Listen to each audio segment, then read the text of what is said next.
আমরা দেশের বেটিরা হন হাফ প্যান্ট জিন্সের প্যান্ট পরা ধরছে, ওরা জিন্সের প্যান্ট পরে শার্ট গায়ে দেয়।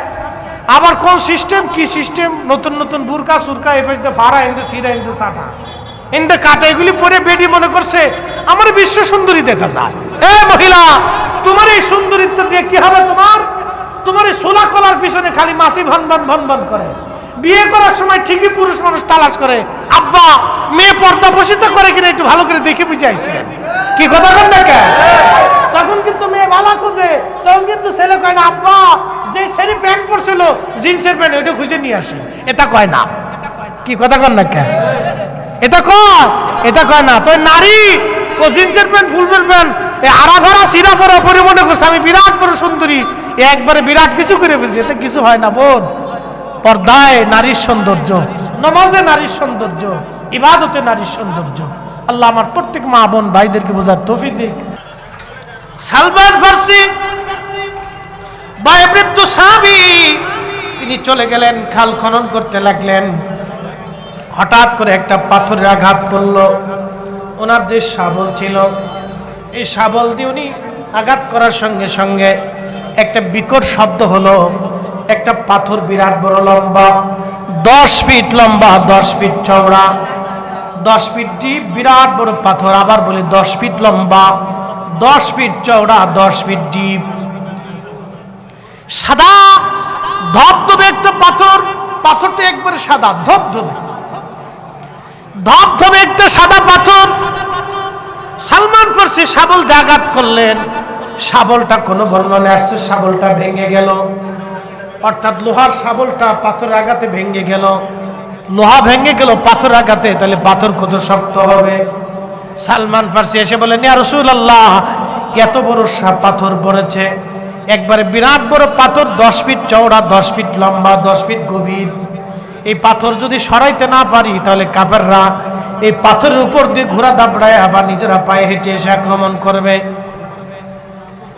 হুজুর, এত বড় পাথর সরানোর মতো ক্ষমতা আমাদের নাই। ইয়া রাসূলুল্লাহ, এই পাথর আমরা কেমনে সরাবো? আল্লাহর নবী বললেন, তাহলে চলো আমার সঙ্গে। আল্লাহর হাবিব গেলেন। এই পাথরের মধ্যে আল্লাহর নবী প্রথমবার আঘাত করলেন। প্রথমবার আঘাত করার পরে একটা বিকট আওয়াজ হলো। বিকট আওয়াজের সঙ্গে সঙ্গে আগুনের ফুলকি গুলি বের হয়ে আসলো। আল্লাহর নবী তখন বললেন, সাহাবীরা রে, তোমাদের জন্য একটা সুসংবাদ, পারস্য সাম্রাজ্য আমাদের দখলে আসবে। একবার জোরে বলে সুবহানাল্লাহ। কোন সাম্রাজ্য? পার্সিয়ান, পারস্য সাম্রাজ্য আমাদের দখলে আসবে। আমার দিকে তাকান, পার্সিয়ান সাম্রাজ্য 3500 বছরের একটা সাম্রাজ্য। 3500 বছর, 1-2 বছর না, 3500 বছর। পার্সিয়ান বর্তমান যে ইরান, এই ইরানের মূল এটা ছিল পার্সিয়ান। যোগ দিন, এই বিরাট বড় পার্সিয়ান সাম্রাজ্য আমাদের দখলে আসবে এবং কিয়ামতের আগ পর্যন্ত কোন সাম্রাজ্য পার্সিয়ান আর হবে না। একসাথে বলবেন আল্লাহু আকবার। না না, আরো জোরে, আরো জোরে। আল্লাহ রাসূল কি বললেন? আমার দিকে তাকান। আমরা তো রাসূলের ইলম নিয়ে খালি প্রশ্ন তুলি, খালি নানান কথা বলি। শাবল মারলেন, জিবরাইল আসেন নাই। এই বর্ণনার ভিতরে আসে নাই যে জিবরাইল আসছে, এই বর্ণনায় জিবরাইল আসার কোনো কথা নাই। শাবল মারলেন। শাবল বুঝতে পারছেন? আমরা যে শাবল দিয়ে মাটি খুঁজি না, ওই শাবল জাতীয় আর কি, লোহার শাবল। আল্লাহ রাসূল আঘাত করলেন, বিকট একটা আওয়াজ হলো। সাদা মার্বেল পাথর, বিরাট বড় পাথর, বিকট আওয়াজ হলো।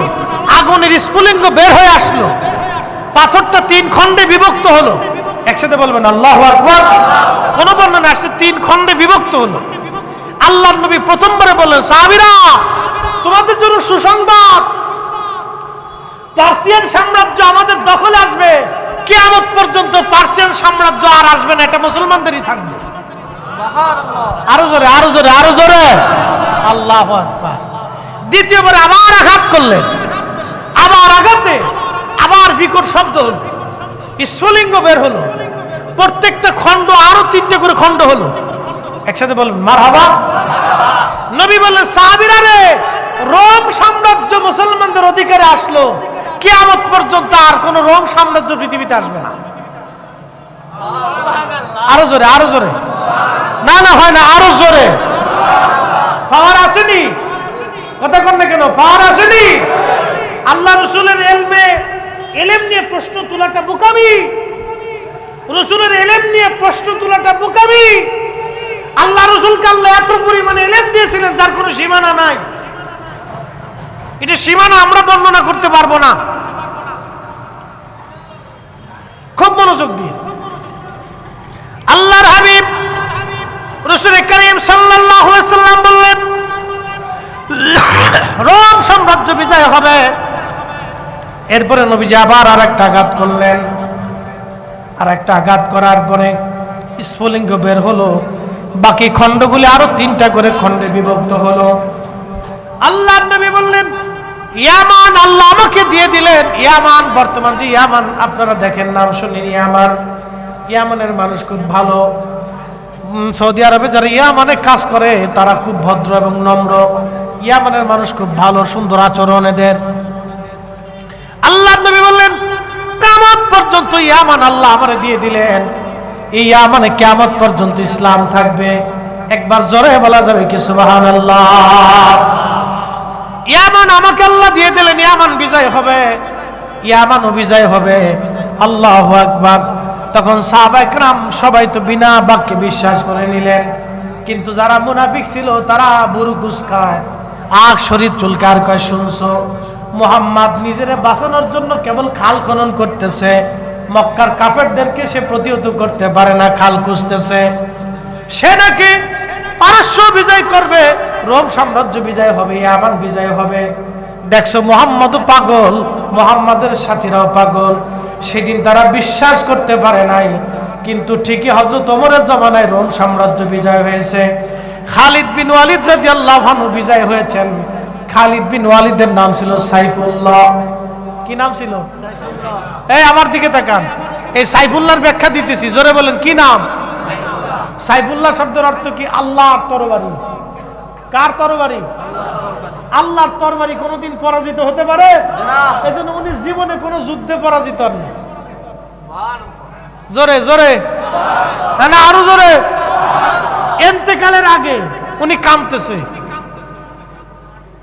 কেঁদে কেঁদে বলতেছে, আমি জীবনে এত যুদ্ধ করছি। খালিদ বিন ওয়ালিদের মতো ফিল্ড মার্শাল, ফিল্ড মার্শাল বুঝেন? বুঝাইতেছি, সেনাবাহিনীর ফিল্ড মার্শাল সর্বোচ্চ পদ, ফিল্ড মার্শাল অর্থাৎ যুদ্ধক্ষেত্রে যারা বিরাট পারদর্শিতা রাখে, সেনাবাহিনীতে তাদেরকে ফিল্ড মার্শাল বলা হয়। যুদ্ধক্ষেত্রে যারা অনেক বিজয় করে এবং বিরাট মেধার ভূমিকা পালন করে, এই সমস্ত অফিসারদেরকে ফিল্ড মার্শাল বলে। ফিল্ড মার্শাল সবাই হয় না, খুব অল্প। তো পৃথিবীতে খালিদ বিন ওয়ালিদের মতো ফিল্ড মার্শাল কোন মা কিয়ামতের আগে আর জন্ম দিতে পারবে না। কোন যুদ্ধে তিনি হারেন নাই। একসাথে বলবেন আল্লাহু আকবার। নাম কি? সাইফুল্লাহ। জোরে বলেন, নাম কি? উপাধি কি? সাইফুল্লাহ। কে দিয়েছে? আল্লাহর নবী দিয়েছে। সুবহানাল্লাহ। জোরে বলেন। এই ঘোষণাটা সর্বপ্রথম কার জবান দিয়ে আসছে? আল্লাহ রাসূলের জবান দিয়ে। নবী বলছেন, সাইফুল্লাহ খালিদ বিন ওয়ালিদ আমার সাইফুল্লাহ, আল্লাহর তরবারি। জীবনে কোনো যুদ্ধে হারেন নাই। ইন্তেকালের আগে উনি কাঁদতেছে, বলতেছে, আমি প্রত্যেকটা যুদ্ধে শাহাদাতের তামান্না নিয়ে যুদ্ধ করতাম।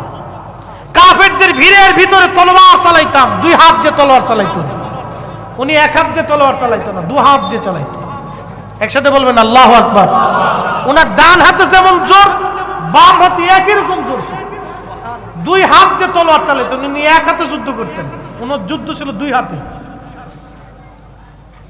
2 হাত দিয়ে যুদ্ধ করতেন। উনি বললেন যে আমার ইন্তেকালের আগে, বর্ণনাকারী বলতেছেন, খালিদ বিন ওয়ালিদ কাঁদতেছে যে আমার শরীরের এমন কোনো জায়গা নাই যেখানে ক্ষত না আছে।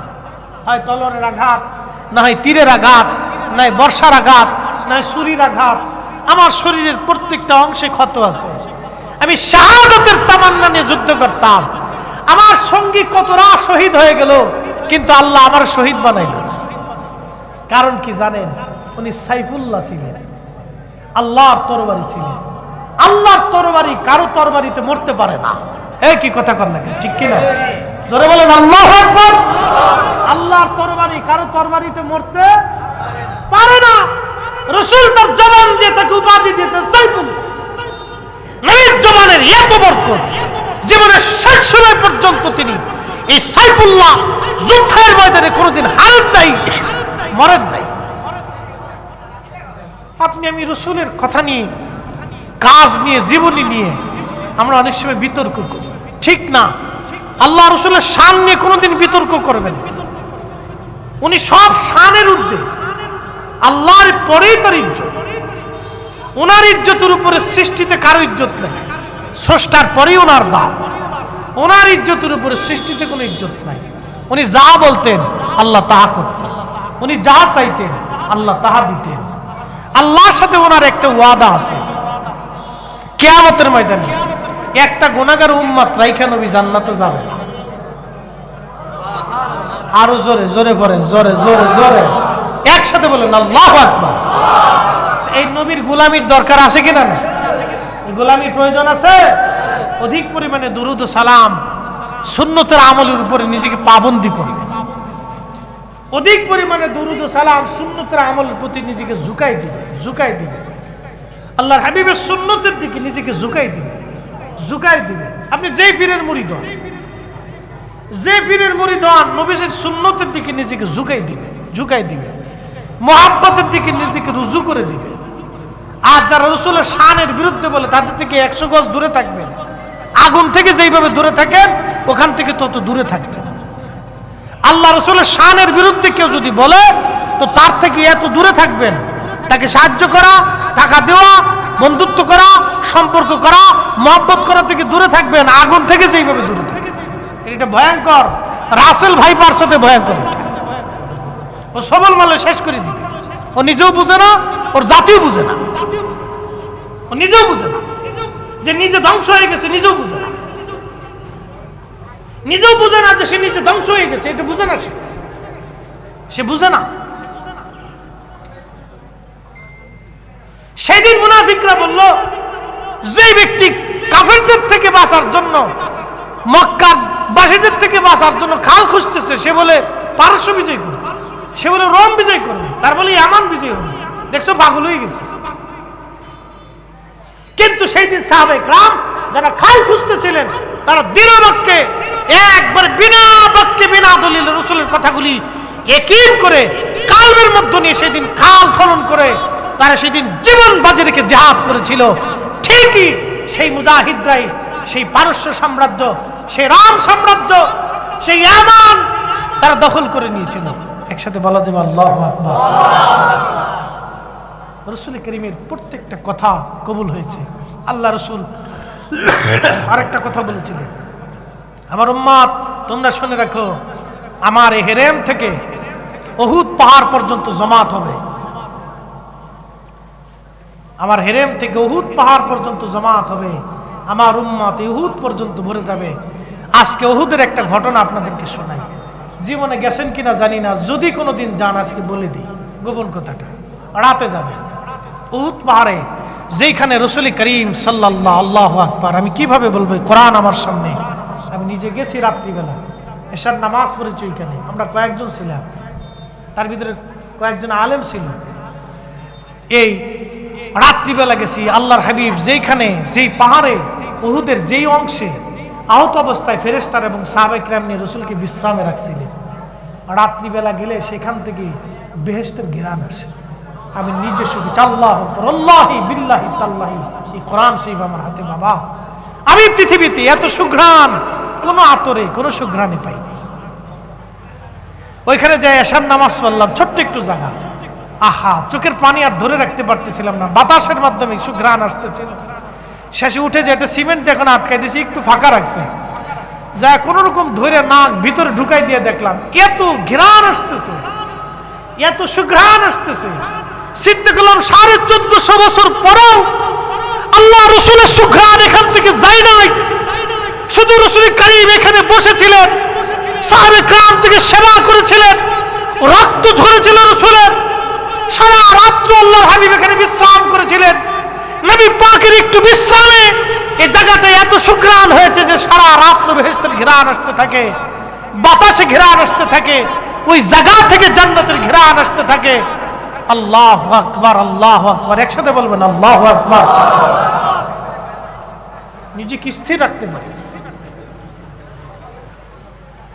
আপনি একটু চিন্তা করেন তো, আমার দিকে তাকান, এত দলিল লাগবে না, আমি বাস্তব দলিল থেকে বলতেছি, বাস্তব দলিল থেকে বুঝেন। আপনি তো বলেন রাসূল আমার মতো, 1450 বছর পরেও রাসূলের এখান থেকে উহুদ পাহাড়ের এই অংশ, ফাটা অংশ থেকে যেখানে আল্লাহর হাবিব বিশ্রাম করলেন, এখান থেকে বেহেশতের ঘেরান আসতেছে, নবীর ঘেরান আসতেছে। 1450 বছর পরে যদি রাসূল করিমের সেই সুঘ্রাণ আসতে পারে, তাহলে রাসূল করিম সাল্লাল্লাহু আলাইহি ওয়াসাল্লাম দেহ মোবারকের ঘ্রাণ কত সুন্দর ছিল। সুবহানাল্লাহ। দলিল দিয়ে বুঝাইতে হবে। কেন দলিল দিতে হবে? সাহাবায়ে কেরাম কোন দলিল ছাড়া, বিনা দলিল রাসূলকে বিশ্বাস, কেন দলিল? মুআবিয়া রাদিয়াল্লাহু আনহু ইন্তেকাল করবেন, আল্লাহর হাবিবের নখ মোবারক, চুল মোবারক, দাড়ি মোবারক, আরো কিছু চাদর মোবারক, এরকম কিছু আল্লাহর হাবিবের ব্যবহারের জিনিস ওনার কাছে ছিল। তিনি ওসিয়ত করলেন, আমার ইন্তেকালের পরে তোমরা আল্লাহর হাবিবের চুল মোবারক, নখ মোবারক আমার কাফনের ভিতরে দিয়ে দিবা। একসাথে বলবেন আল্লাহু আকবার। না আরো জোরে বলেন, আরো জোরে। কেন নিলেন? বরকতের আশা। কিসের আশা? বরকতের আশা। বরকতের জন্য নিলেন। সাহাবীরা যদি রাসূলের কাছ থেকে নবীজির নখ মোবারক, চুল মোবারক থেকে বরকত তালাশ করতে পারে, আমাদের বেলা এখানে শিরকের মাসালা কারণটা কি? এগুলো আমাদের এক ধরনের অ্যাটিটিউড, ধ্যান ধারণা খুব নিম্ন, সমাজে বিশৃঙ্খলা তৈরি করা, অশান্তি সৃষ্টি করা, তাছাড়া অন্য কিছু না। বাবাজি, আল্লাহর হাবিবের শান এগুলি বলে শেষ করার মতো না, শেষ করার মতো না। সময় আমার শেষ, আলোচনার একবারে শেষ প্রান্তে এখানে মিনিস্টার হুজুর কেবলা বসে আছেন, উনি নিজেও জানেন ওই জায়গা সুঘ্রাণটা কত মজবুত। আল্লাহু আকবার। রাত্রিবেলা জান্নাতের ঘিরান আসে। আমি ঢুকতেছি তো পাকিস্তানি একটা ছেলে বলতেছে যে হুজুর উপর থেকে ওখানে যান। আমি বললাম রাত্রে এখন যাওয়া যাবে? হ্যাঁ হ্যাঁ যান, আমরা যান, বেহেশতের ঘিরান আসে। আল্লাহু আকবার। উর্দু ভাষায় বলতেছে বেহেশতের ঘিরান আসে। সত্যি সত্যি যায় দেখলাম আসলেই জান্নাতের ঘিরান রাত্রিবেলা আসে। দিনে আমি একবার গেছি, দিনে পাইনি, কিন্তু রাত্রিবেলা ঘিরানটা আমি পাইছি। নিরিবিলি, নিভ্রাট, নির্জনে, রাত্রি তো কেউ যায় না, ওইখানে যায় সেই ঘ্রাণ আমার নাকে আসলো। সবাই ঘ্রাণে মোহিত হয়ে গেলাম। এশার নামাজ পড়লাম, দোয়া করলাম, ওখানে দাঁড়ায় মিলাদ শরীফ পড়লাম। একসাথে বলবেন না মারহাবা। একবারে মদিনা শরীফ সোজাসুজি দেখা যায়, নবীজির রওজা মোবারক, ওইখান থেকে একবারে সোজা দেখা যায়, একবারে সোজা। 1450 বছর পরে সে ঘ্রাণ যায় নাই বাবা। এই জন্য এগুলো দলিল লাগে না, এগুলো দলিল লাগে না। রাসূলকে মানার জন্য, ভালোবাসার জন্য দলিলের প্রয়োজন হয়। মোহতারাম উপস্থিতি, অনেক কিছুই আজকে আপনাদেরকে বললাম। মনের অজান্তে কোনো ভাই কষ্ট পেলে মাফ করবেন, কষ্ট দেওয়ার জন্য বলি নাই, বোঝার জন্য বলছি। আল্লাহ রাসূল বলেছেন লা ইউমিন, ঈমানদার হবেই না হাত্তা আকুনা আহাব্বা ইলাইহি মি ওয়ালিদিহি ওয়া ওয়ালাদিহি ওয়ান নাসি আজমাইন।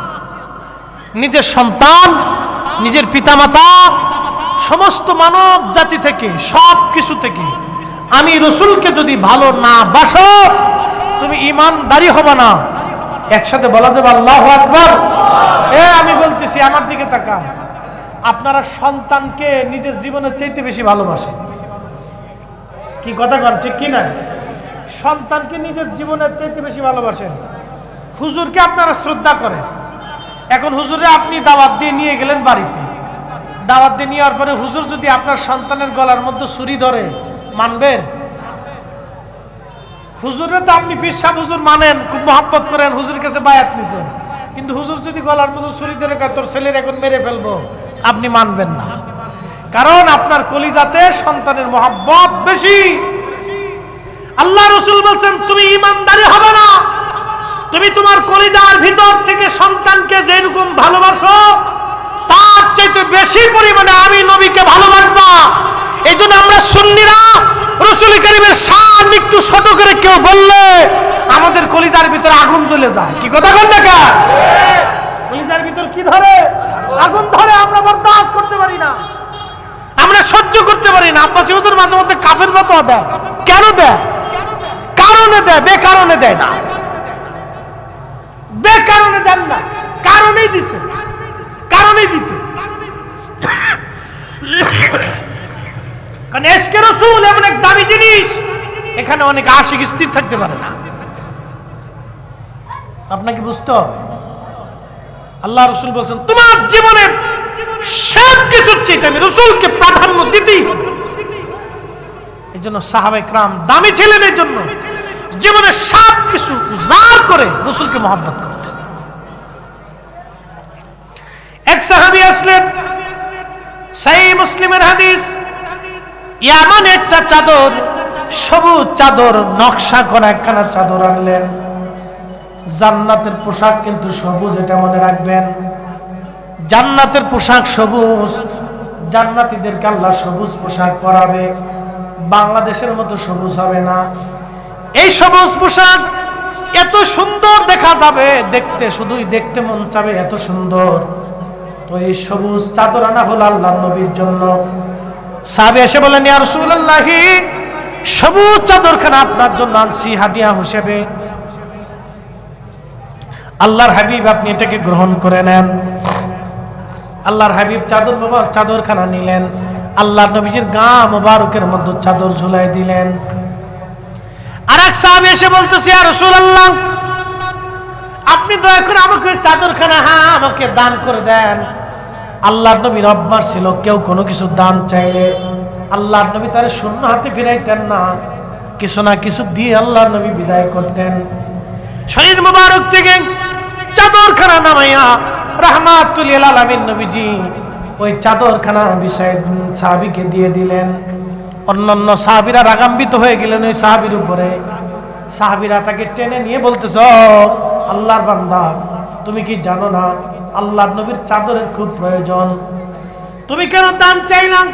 তুমি জানো যে রাসূলের কাছে চাইলে নবী দিয়ে দিবে, তুমি কেন চাদরখানা নিলা?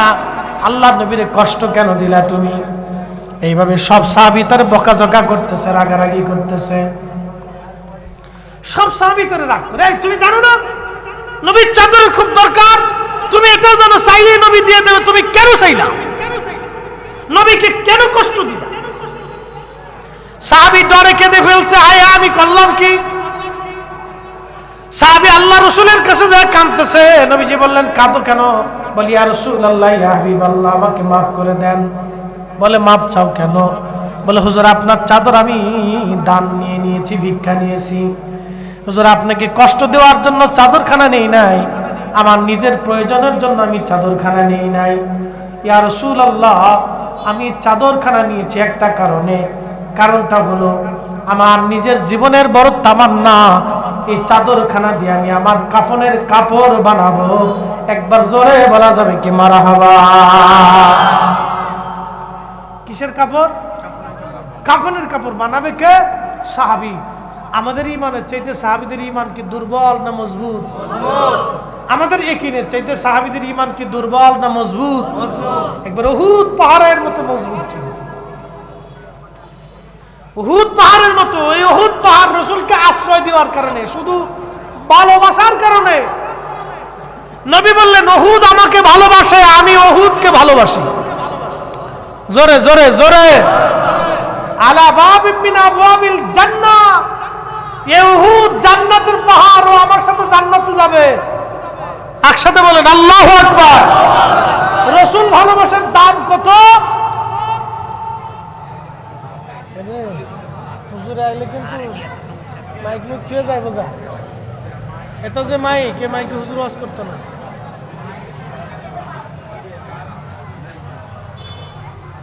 আমার দিকে তাকান। শুধু রাসূলকে উহুদে ভালোবাসার কারণে উহুদ আল্লাহর জান্নাতে চলে যাবে না। না, জোরে বলেন, জোরে জোরে জোরে। ওটা জান্নাতের পাহাড়, জান্নাতের পাহাড়। যদি মদিনায় যান দেখে আসবেন, এটা জান্নাতের পাহাড়।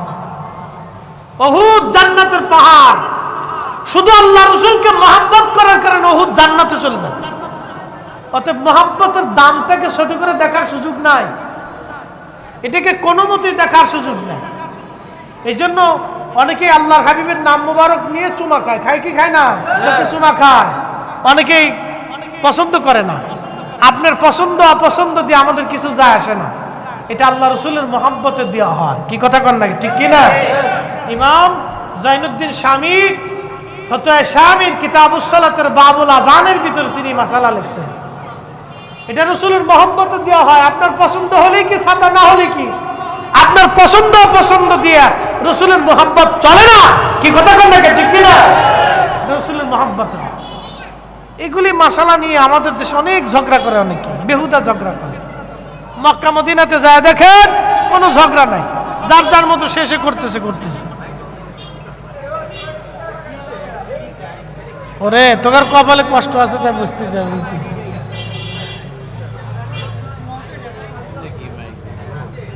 আরে বন্ধ হয়ে গেল কা?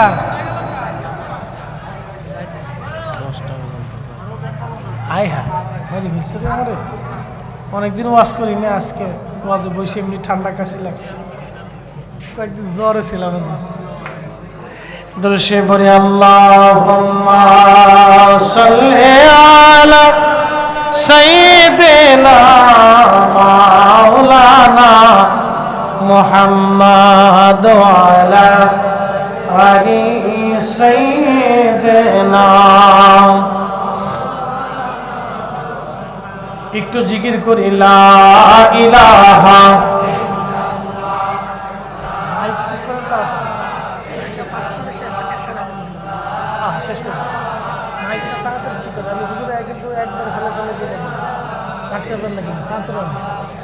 লা ইলাহা, জোরে লা ইলাহা, লা ইলাহা ইল্লাল্লাহু মুহাম্মাদুর রাসূলুল্লাহ সাল্লাল্লাহু আলাইহি ওয়াসাল্লাম। আমি আর কথা বাড়াবো না, এশার রক্ত হয়ে গেছে। আমার কথা যদি বুঝে থাকেন, আল্লাহ আমাদের প্রত্যেকের আমল করার তৌফিক দিক বলে আমিন। তাহলে দুনিয়াতে আসছে আবার চলে যাবে, দুইটা জিনিস নিয়ে যেতে হবে, এক নম্বরে ঈমান, দুই নম্বরে আমল। এক নম্বর ঈমান, দুই নম্বরে আমল। আল্লাযী খালাকাল মাউত ওয়াল হায়াত, আল্লাহ হায়াত এবং মউত দুটাকে সৃষ্টি করেছেন লিয়াবলুয়াকুম, পরীক্ষা করার জন্য। আইয়ুকুম আহসানু আমালা, কে ভালো কাজ করবে, কে ভালো আমল করবে, আল্লাহ সেটা দেখবে। আপনি কোন দল, আওয়ামী লীগ, বিএনপি, জামাত, জাতীয় পার্টি, অমুক পার্টি তমুক পার্টি, এগুলো আল্লাহ দেখতো না। আল্লাহ দেখবে আহসানু আমালা, কোন ভিড়ের মুরিদ, আল্লাহ এটা দেখতো না। আল্লাহ দেখবে আহসানু আমালা, কে ভালো আমল করছে, আল্লাহ এটা দেখবে। অতএব ভালো আমল আপনারা করবেন, ভালো কাজ আপনারা করবেন, এমন জীবন করিয়ে গঠন। হাসিবে তুমি কাঁদিবে ভুবনে। যুবক আপনাকে বলতেছি, হাফ প্যান্ট পরে রাস্তা দিয়ে হাঁটেন, কোনো লাভ নাই। কি কথা কন না কে?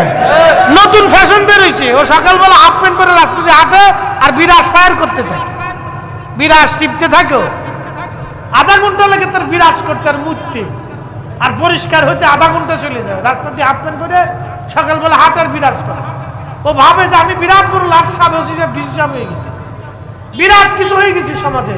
এগুলি দিয়ে শোনেন, মানুষের প্রশংসা পাওয়া যায় না, দোয়া পাওয়া যায় না। আপনি দোয়া কখন পাবেন?